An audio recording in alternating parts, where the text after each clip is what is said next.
Alors je vais vous demander de bien vouloir me rejoindre ici avec le parrain et la marraine. Hari impano twari tugiye tutabahaye kandi ikomeye cyane ituruka mu wundi muryango Vestine, Dorcas n'abandi babarizwamo umuryango bita MIE.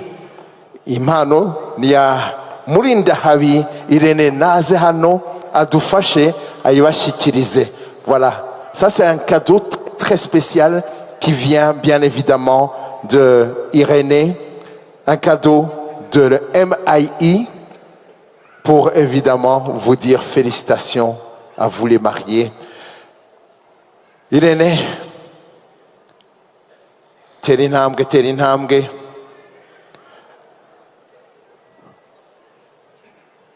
Hagira abamufasha ariko iyo mpano ni nini, hajya abamufasha bamutwaze bayituzanire n'abahagaze hano bafata agafoto.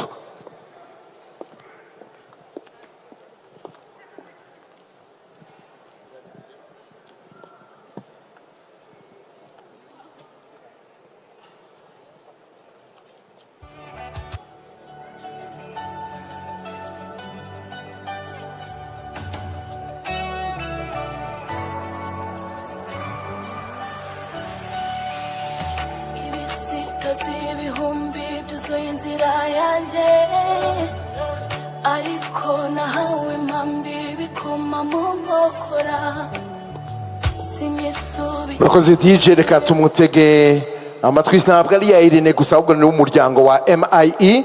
Nagire icyo tubwira nk'umuyobozi wawe.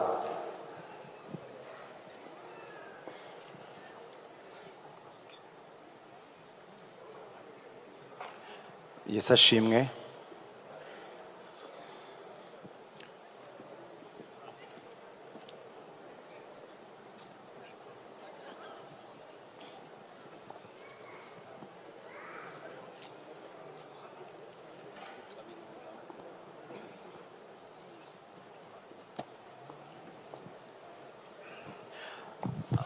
Mbere ya byose munyemerere mbanze shimira Imana yatumye ibi biba. Tout d'abord, permettez-moi de rendre grâce à Dieu. Ni ibidasanzwe kuri twe, by'umwihariko kuri nge ntabwo bisanzwe. Alors, tout ce qui s'est passé aujourd'hui, c'est quelque chose d'incroyable. Pour moi en particulier, c'est très incroyable. Mu izina rya MIE, yaba MIE Music, au nom de la maison de disques MIE dont fait partie Vestine, dutewe ishema na Kristo mbere na mbere. On se sent fier, on est rendu fier tout d'abord par le Christ. Bwa kabiri dutewe ishema n'umukobwa wanjye. Et ensuite, on est très fiers de notre fille. Vestine, urakoze cyane. Merci beaucoup, Vestine. Idriss, merci beaucoup. Merci infiniment, Idriss. Urakoze cyane, Idriss. Umutima wanjye ndumva ufite byinshi wavuga uyu munsi, ariko ntabwo umuntu ubasha kubisohora. J'ai beaucoup de choses au cœur, beaucoup de choses à dire, que je pourrais dire, que malheureusement je n'arrive pas à exprimer dans son entièreté. Gusa mu izina rya MIE dushimiye mwese mwitabiriye ubutumire bwacu.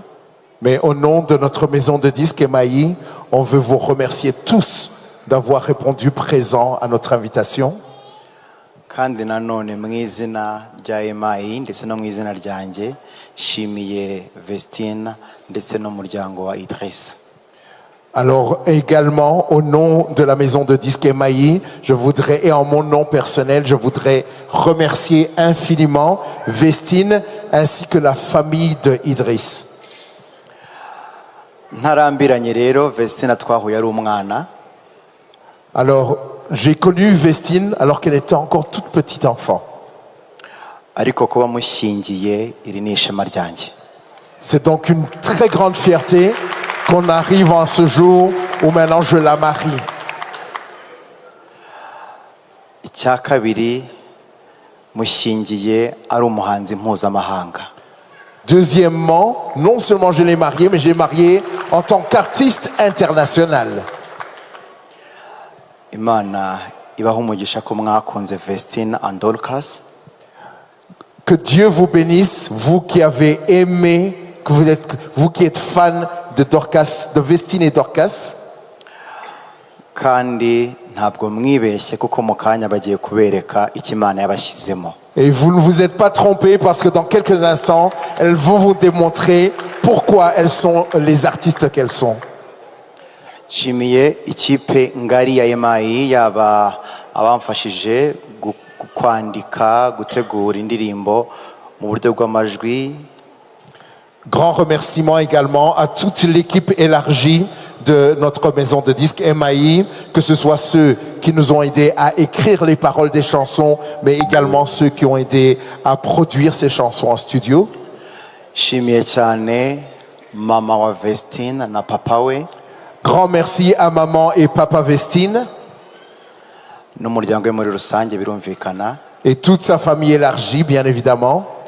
Gashimira équipe technique ya mashusho irimo abahanzi bakomeye nka Chris Easy, ariko yakomeje kubana natwe kugira ngo ba Dorcas bagire amavideo meza. Alors un grand remerciement à toute l'équipe technique de l'audiovisuel dont fait partie un autre artiste, Chris Easy, qui se sont assurés que Vestine et Dorcas aient toujours les meilleurs de vidéos qui accompagnent leurs chansons. Mbikuye ku mutima nshimiye imfura yanjye Niyo Bosco. Du fond du cœur, je veux dire merci à Niyo Bosco, qui était le premier artiste qui l'a produit. Tugiye kuzuza album ya kabiri 80% tuzikorana tutitaye ku bitero umwanzi agaba byose. Alors on est à 80% du deuxième album, malgré tous les problèmes qu'on rencontre par ceux qui ne nous souhaitent pas du bien. Ngira ngo rero ibirenze ibyo ngibyo, aha murabasha kubona icyo Imana ikorera abinambaho. Mu Gifaransa kunambaho biragoye. Barandangaje ntabwo n'ubusa ukuvuze jaja. Ari mvuze ngo mubasha kubona icyo Imana ikorera abayinambaho. Vous arrivez à voir ce que Dieu fait quand vous vous accrochez à lui. Icyo narakize jaja, narakize. Minervale ntago yapfuye ubusa, haleluya. Rero munyemerere ikipe ya EMAI mfashe izane kado twateguriye umuryango wa Patrice. Voilà, on va inviter à l'équipe EMAI de bien vouloir nous aider à remettre le cadeau équipe ngiyi bahereze.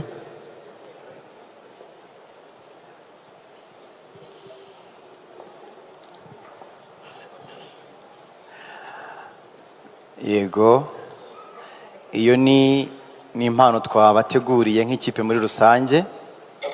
C'est un cadeau qu'on leur a préparé en tant que l'équipe. Ariko nkanjye ku giti cyanjye, alors même moi personnellement, nkurikije ko Vestine yambereye umwana mwiza nta nkozi isoni, basé sur le fait que Vestine a été une bonne enfant pour moi et qu'elle ne m'ait pas fait honte, mugabiye inka. je lui donne une vache. Encore une fois, dans la culture rwandaise, donner une vache, c'est une bénédiction, c'est sacré. Nari ngiye kuvuga ngo namara kuruhuka, ariko kuruhuka byo biragoye ko tugiye gusohora indi ndirimbo.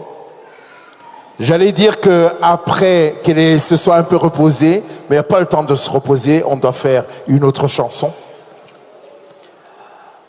Ariko nabona umwanya, mais quand elle aura le temps, quand elle va trouver le temps, n'umugabo we avec son mari bien évidemment, bazandeba mpigure isezerano ryanjye. Murakoze. voilà, ils vont venir en tant que couple Ils vont venir me voir pour qu'on puisse leur faire parvenir ce cadeau.